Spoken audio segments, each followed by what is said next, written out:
नमस्कार दोस्तों, मैं के शर्मा आज आपके लिए लेकर आया हूँ संगीत परिजात जो है अव्वल की कृति है। ये हमारे संगीत के जो टर्म 2 है उसमें बहुत मोस्ट इम्पोर्टेंट है। इसमें प्रश्न आते हैं सीबीएसई के कि संगीत परिजात का संक्षिप्त परिचय दीजिए या संगीत परिजात में स्वरों के विभाजन का उल्लेख करें।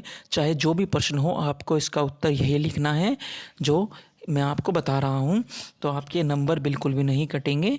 पूरे के पूरे 6 पॉइंट हमें इसी प्रकार लिख देने हैं। अहोबल की कृति संगीत परिजात जो है इसमें एक प्रसिद्ध ग्रंथ काल है। इसका जो रचना काल है यानी कि इसके लिखने का समय है 1665 ईस्वी और 1724 ईस्वी में पंडित दीनानाथ द्वारा इस ग्रंथ का अनुवाद फारसी भाषा में हुआ था। इस ग्रंथ में अनेक ऐसे रागों का वर्णन है जो उत्तरी भारत में तो प्रचलित नहीं थे परंतु दक्षिणी भारत में विशेष रूप से प्रचलित हैं। और यह संगीत पारिजात जो है दक्षिणी और उत्तरी दोनों ही संगीतों का मेल है, विवेचना है, उसके आधार पर लिखा गया है और ठीक उसी प्रकार लिखा गया है जैसे संस्कृत के विद्वानों ने इसे लिखा था। इसका यह रूपांतरण है। परंतु जो है कुछ लोगों का मानना है कि अहोबल जो हैं दक्षिणी भारत के निवासी थे और वो उत्तर भारत में आकर निवास करने लगे और उन्होंने यहीं पर इस ग्रंथ की रचना की। तो संगीत परिजात के हम 6 पॉइंट करने जा रहे हैं। ये तो आपको हर किसी में लिखना है जो इसका सामान्य परिचय है संगीत परिजात का। चलिए इसके 6 पॉइंट देखते हैं। संगीत परिजात में स्वरों की स्थापना ठीक हृदय के स्थान से की गई है यानी कि मन के अनुसार की गई है।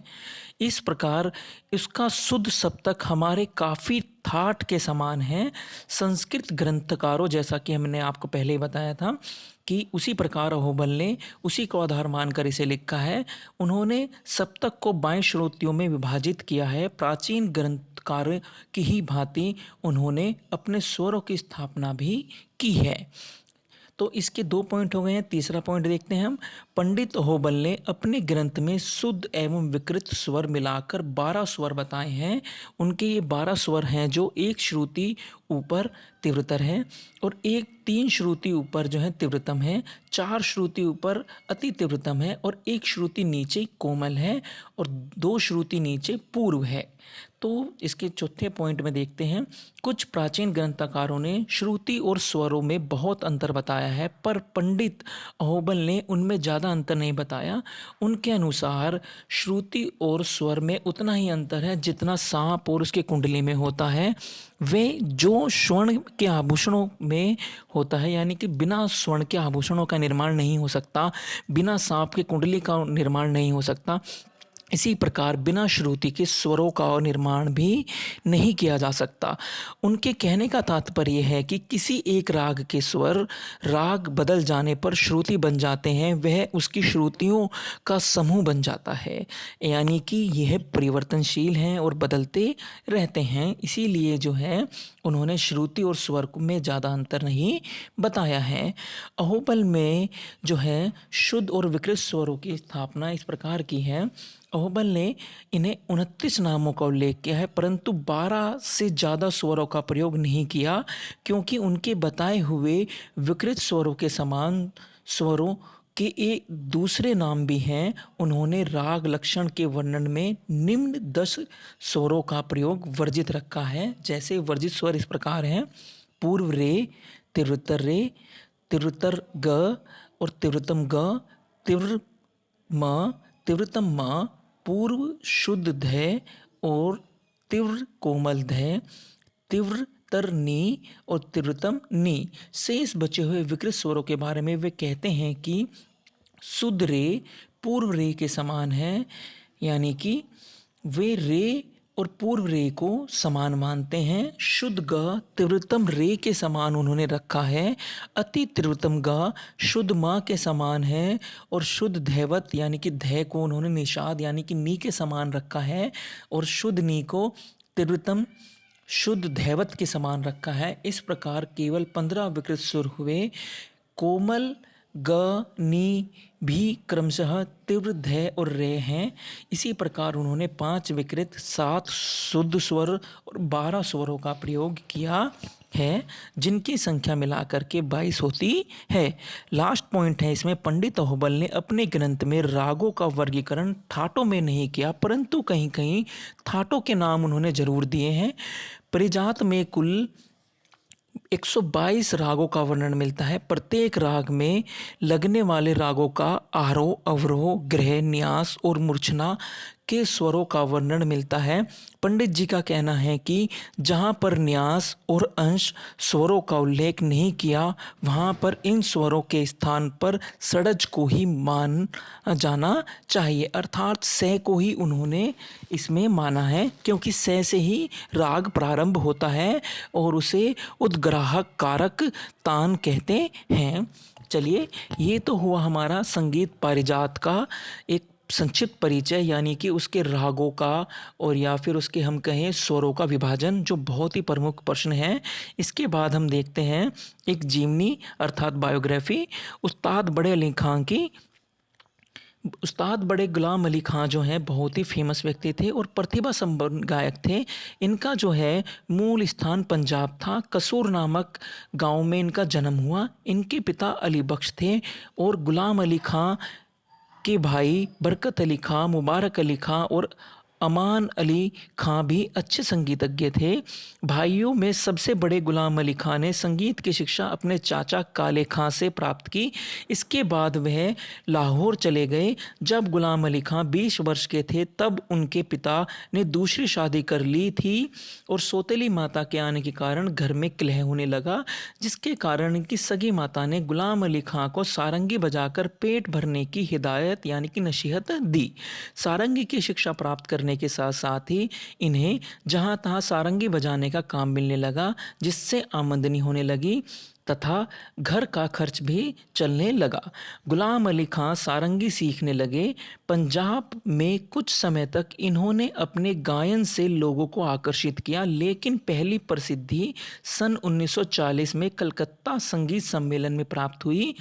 नवंबर सन 1943 में इन्होंने गया जी के संगीत सम्मेलन में और इसके बाद खां साहब ने वर्ष सन 1944 में मुंबई अखिल भारतीय संगीत सम्मेलन में, नवंबर सन 1944 में बंगाल तथा बिहार में होने वाले सम्मेलनों में भाग लिया तथा कई स्थानों पर प्रथम पुरस्कार भी इन्होंने प्राप्त किए। सन 1945 में महात्मा गांधी ने इनके गायन से प्रभावित होकर इन्हें एक प्रशंसा पत्र यानी कि इनसे खुशी से जो है एक लेटर भी दिया। फरवरी सन 1946 में अंत में गुलाम अली खां गायन जो है मुंबई आकाशवाणी में दूरदर्शन जैसे राष्ट्रीय कार्यक्रम पर भी प्रसारित होने लगा।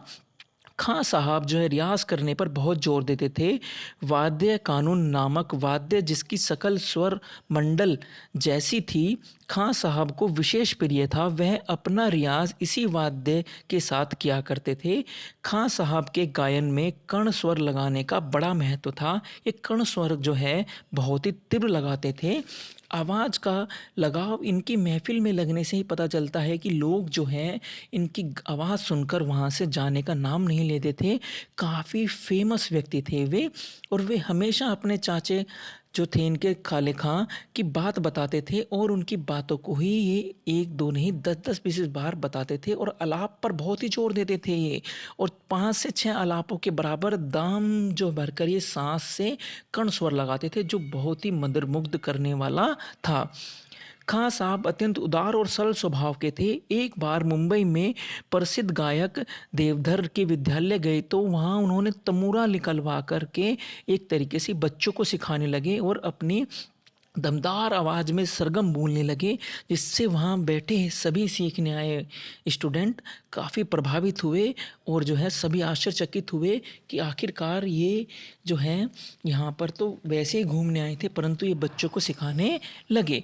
गुलाम जो थे हमारे अली खां, ये 1961 में जो है इन्हें एक लकवा हुआ और लकवे से पीड़ित होने के बाद ये जो है काफ़ी एक संघर्ष में जीवन जिया इन्होंने। सन 1962 में फिर से गाने ना इन्होंने शुरू कर दिया और खां साहब को भारत के राष्ट्रपति द्वारा पद्म विभूषण की उपाधि भी मिली हुई है और साहित्य नाटक अकादमी पुरस्कार भी मिला हुआ है। इसके अतिरिक्त संगीत शिरोमणि, संगीत नायक, संगीत महाउपाध्याय एवं तानसेन सम्मान भी से भी ये सम्मानित हैं।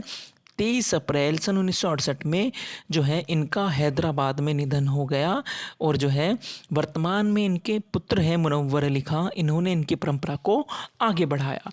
अब बात आती है इनके प्रश्नों की। इनसे संबंधित प्रश्न सीबीएसई द्वारा इस प्रकार पूछे जाते हैं कि गुलाम अली खां के द्वारा संगीत में किस प्रकार का योगदान दिया गया, या उनके जीवनी का वर्णन करें या उनके संगीत में दिए हुए योगदान का वर्णन करें। तो आपको इसमें कंफ्यूज नहीं होना है बिल्कुल भी, आपको यही पूरा का पूरा प्रश्न जो हमने अभी बात की है यही सब कुछ लिख देना है, चाहे कुछ भी आ जाए। हमारा नेक्स्ट टॉपिक है राग मालकोश। तो राग मालकोश की थाट भैरवी है और वादी स्वर इसमें मध्यम लगता है और संवादी स्वर षड्ज है। इसकी जाति ओढ़व ओढ़व है। इसके गायन का समय है जो रात्रि का तृतीय पहर है और कोमल स्वर ग ध नी इसमें लगते हैं और वर्जित स्वर जो हैं इसके रे और पा हैं। आइए इसकी विशेषताओं का वर्णन करते हैं। यह राग भैरवी थाट से उत्पन्न माना गया है। पंचम स्वर इसमें वर्जित होने के कारण इसे गाते समय तानपुरे के प्रथम तार को मध्यम स्वर से मिलाते हैं। याद रखिए कि इसमें तानपुरे का जो तार है प्रथम उसे मध्यम स्वर से मिलाना होता है। पंडित जो भातखंडे हैं जी उनके अनुसार मालकोश राग जो है मालवा प्रांत के नाम पर रखा गया है। ये एक जगह थी मालवा प्रांत जिसके नाम पर मालकोश रखा गया है, अर्थात ये वहाँ पर अधिक प्रचलन में था। इस राग को मालकोश राग या इसके अलग अलग मालवी कौशिक भी कहते हैं। एक पुरुष राग है यह, यानी कि यह एक पुरुष राग है। इसमें वीर रस की प्रधानता रहती है। कुछ मतानुसार यह राग जो है असावरी थाट के अंतर्गत आता है, लेकिन मालकोश में रा वर्जित होने से इसमें भैरवी थाट के अंतर्गत मानना ही उचित होगा। आरोह अवरोह में रे वह पे का वर्जित है और यह राग ओढ़ा ओढ़व जाति का है, जैसा हमने ऊपर बात की थी। इस राग में ग ध नी स्वर कोमल रूप में प्रयोग किए जाते हैं। इस राग को गायन समय तृतीय पहर है।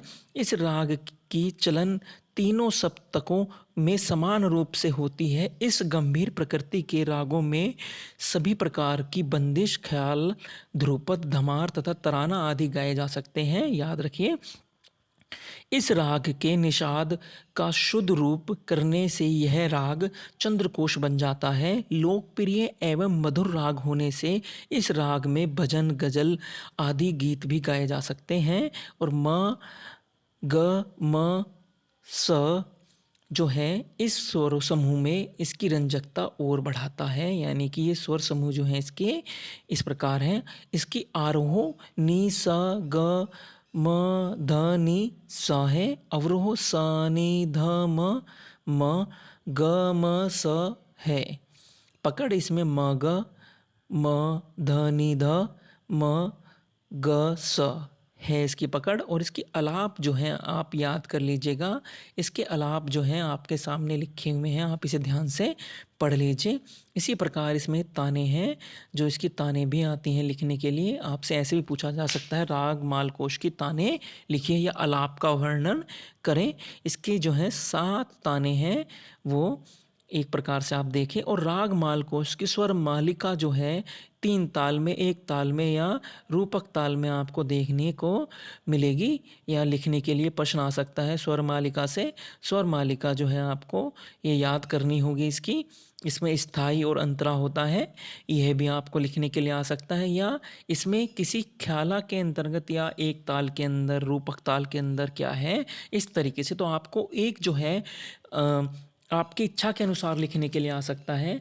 जैसे यहाँ पे पीर ना जाने रे बालमा देखी त्यारी आँखों अनोखी रीत, इस तरीके से ये स्थाई भाव है। तो किस प्रकार ये गाना है या किस प्रकार ये लिखना है, ये आपको ध्यान में रखना होगा। इसके बाद जो है हमारा नेक्स्ट प्रश्न है तानपुरा, यानी कि तानपुरा के बारे में संबंध में आपको लिखने के लिए आएगा। तो तानपुरा जो है वीणा का ही एक प्रकार है तथा भारत में अति प्राचीन वाद्य माना जाता है ये। और इसे बजाने के लिए जो है कहा जाता है कि तमूर जो ऋषि थे उन्होंने इसका आविष्कार किया है, और जो है इसका नाम जो है तंबूरा भी था। आगे इसे जो है तानपुरा से नाम से इसे बुलाया जाने लगा, और धीरे धीरे ये सर्व उपयोगी यानी कि सभी रूपों में स्वीकार किया जाने लगा। इसका जो है स्वर बहुत ही मधुर है, और इसकी झनकार गायक को झंकृत कर देती है, अर्थात ही मन को हिला देती है। इसका उपयोग गायन वादन के समय किया जाता है। परपोक्ष में यानी कि हम जो अगर सभी को रूप में देखें तो हम देखेंगे कि इसके अंदर जो है हमें नाद के रूप में सातों स्वरों की उत्पत्ति देख सकते हैं। जैसे आप इसके फिगर को भी ज़रूर देखिए कि कहाँ पर इसके कौन कौन से पार्ट हैं, ये भी बनाना एक तरीके से ज़रूरी है। और साथ साथ में इसमें हमें इसकी जो है नामों का भी वर्गीकरण करना है। तानपुरा मिलाने की विधि भी इसमें बहुत ही ज़रूरी है। तानपुरे के बीच में दो तार होते हैं, यानी कि एक तो सा स्वर से मिलाए जाते हैं, यानी कि जैसे सड़ज भी कहते हैं जिसे। दोनों तारों को एक ही स्वर में मिलाए जाने के कारण इन्हें जोड़ा कहा जाता है।